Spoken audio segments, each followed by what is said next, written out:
So it's that. So this is an important thing for me. And I put this together for actually Music 518, because as I was doing the videos and listening to them and about what they're going to score mark, I thought, okay, they're missing some of the highlights here, and they're young. We're all young and stupid when we start. Some of us are old and stupid now. It's just a different degree of stupidity as far as I'm concerned here. But it's a higher level. But there's a process to what we do that involves just more than opening up and reading the front cover. Everybody will tell you, read the front cover. It'll tell you a lot about the piece of music. This is true, but do you have a front cover? Does the second chair, third clarinet have a front cover that we can read about what he or she is about and thinking? No. So there's a lot more to it in there. So the process is this. And if I could keep going and you guys interject and stop me and throw stuff and whatever you want to do at this time, that'd be fine. There are some rehearsal components that you need to understand before you get into it. It's the music itself. We're in this because of the music. The second is you need to understand the instruments before you could open that score up. Where do you understand the instruments? And Mr. Tinkler, this is a quiz for you. It's pay attention in those technique classes. I'll never forget oboe, double reed techniques. I went in for my final, and the oboe professor, we laughed about this till he passed away. But before I even started, he looked at me, he says, look, I'm going to give you a B in oboe if you promise me you will never play that again. And I said, you got it. So I turned the instrument and gave, because oboe is just the most difficult instrument for whatever reason. It's just brain damage. I just couldn't do it. It was frustrating. So anyway, you need to know the instruments. You need to pay attention to that. That's really important with score marking, because score marking is just not meter and key signatures. You need to know the students. And this is getting more challenging, but more exciting. They're changing. Tinkler's different now in this year than if Tinkler was around in 1999. He's a lot different. Things are different. The world is a different place. The other thing I need to take into consideration when I just do score marking before I even select the music is what's the schedule. Most young teachers are going to go out there and make the mistake because you're going to want to play stuff you played in college. You're not going to be able to. Could play the composer, but you won't be able to play Lincolnshire Posey.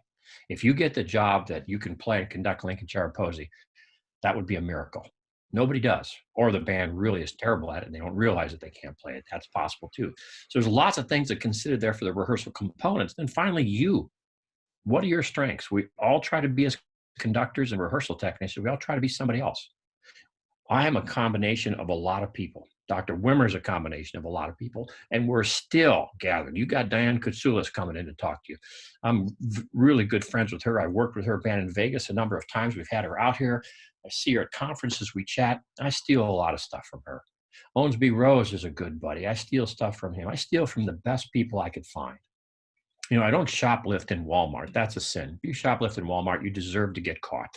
Right? And I think that's a really important thing that you just mentioned right there about stealing ideas. Music education, it's overall, it's a small world, and we're easily able to connect with a lot of these great educators. And I think as college students right now is be taking those notes from in rehearsals. If there are guest clinicians who come, when you're going to these state or conferences or whatever, be taking notes and keep them organized so that when you go out and you start teaching, you can look back on what did Dr. Trey say when we were working on this piece? What did Diane Katsoulis, what analogy did she use to compare playing a full length note, and just have these in your toolbox so that you can pull them out for your students.